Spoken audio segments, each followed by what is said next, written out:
So, um,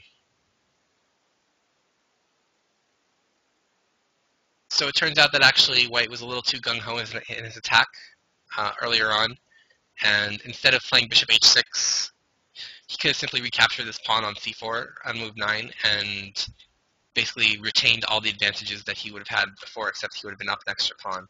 So, so sometimes, once you get this good center and you get a nice attack from it, sometimes it makes more sense just to kind of, take a step back and just recapture pieces. Because it's not like Black could have really, undertaken something great to defend himself anyway. So it's not like White needed that extra tempo so much. But, it turned out that he was able to win this endgame anyway. But again, it was due to the fact that White had this nice center build up, and even though Black was able to kind of restrict the center's mobility, he wasn't able to stop the wing attack. And again, because White had control of the central squares on, e5 and d5, Black wasn't able to get his pieces over to the king side in time. So particularly in this position, even this bishop wasn't really helping with the defense of the king, and this knight was too far away. And again, this pawn on e5 prevented a knight from f6, a knight landing on f6, which would have helped defend Black's king position a lot. So, so again, the center was able to tell. So,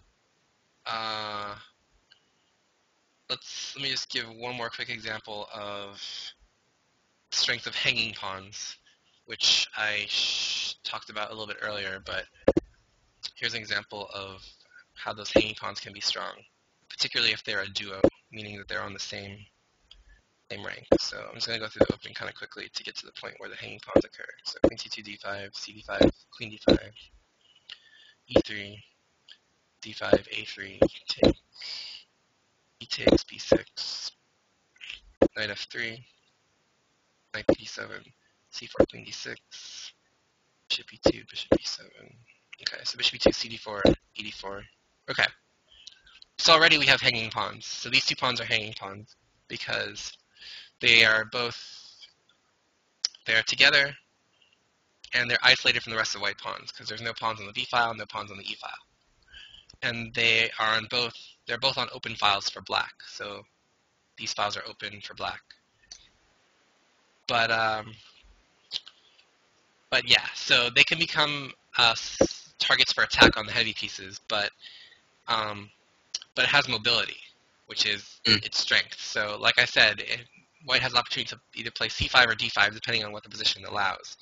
But like I said, it also comes with a weakness in that if you ever play c5, then d5 becomes weak. If you ever play d5, then c5 becomes weak. Because again, there's no b pawn, there's no e pawn to kind of chase the pawns away. So let's see how the struggle kind of orbits around these hanging pawns. So castle, castle, knight g4. So he's threatening bishop takes f3 and queen takes h2 mate. So h3, bishop takes f3, h takes g4, bishop takes e2, queen takes e2, rook a c8. Okay, so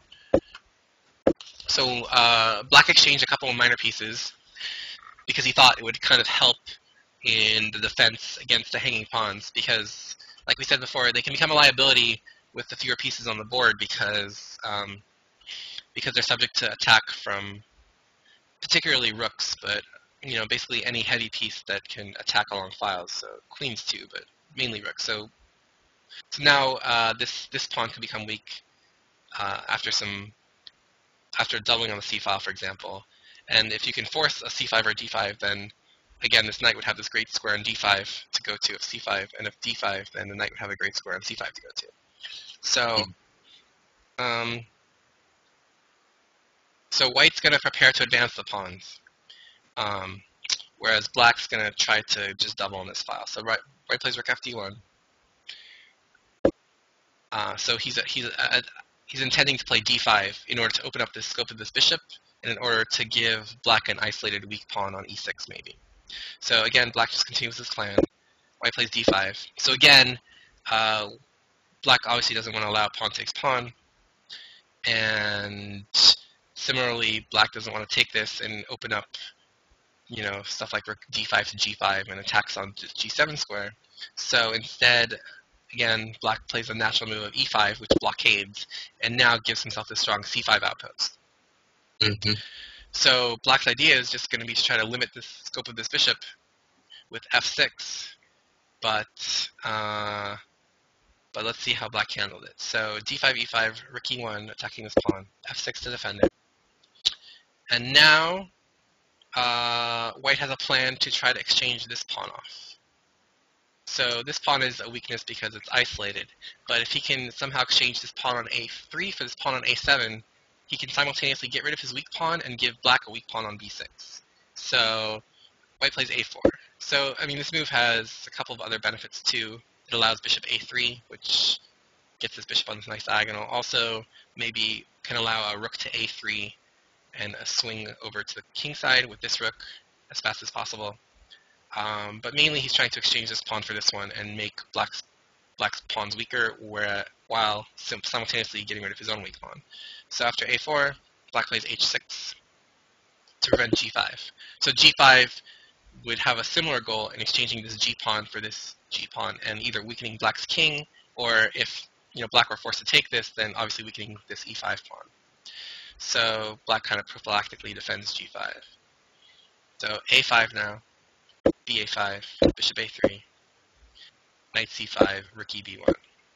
Okay, so now that white's kind of weakened black's pawns, now white's trying to get rook b5, rook ab1, and get some pressure on the queen side, because now black's king side is perfectly secure since we have no light squared bishop to attack his weak light squares, but his queen side is weak though. So a6 to stop rook b5, and now queen e1 to target this pawn via e1. So rook f c8, putting more pressure on c4 eventually, so when this knight moves. Queen a5, queen e7, getting out of the pin, and rook b6. So the idea of rook b6 now is to advance this d pawn further and try to get this pawn to c5 maybe. So black should play knight e4 here to kind of control this square and control this square both. But black makes a blunder. And this is kind of the problem with dealing with these hanging pawns, that you have to be very precise or else they can kind of come to bite you. So after knight d3, so again he was trying to remove this knight so that he could play a rook takes c4, and he thought knight d3 was better because he could transfer the knight to f4 and attack d5. But it turns out that this is weaker because this knight is undefended, and because of that, this move d6 now threatens both pawn takes rook and queen d5 check, picking up the knight. So notice that after knight e4, if d6, black can play rook takes pawn and defend the knight. But with the knight on d3, after d6, rook takes pawn, queen d5 wins the knight. So after d6, black has to give up the exchange.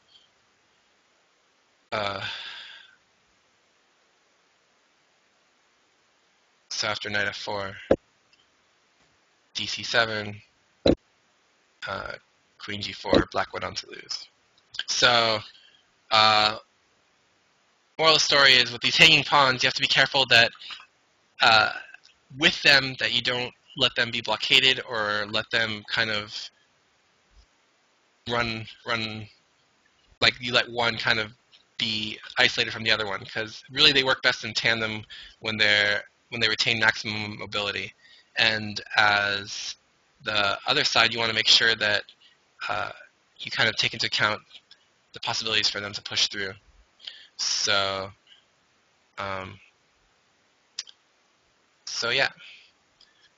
So there's a little lesson on central control. Okay. Right. So thanks for being on. Thanks for finally being the one volunteer who wanted to be on Skype. I appreciate it. No problem. Thanks for the lesson. Sure, no problem. And I'll talk to you on the stream. All right. Okay. See ya.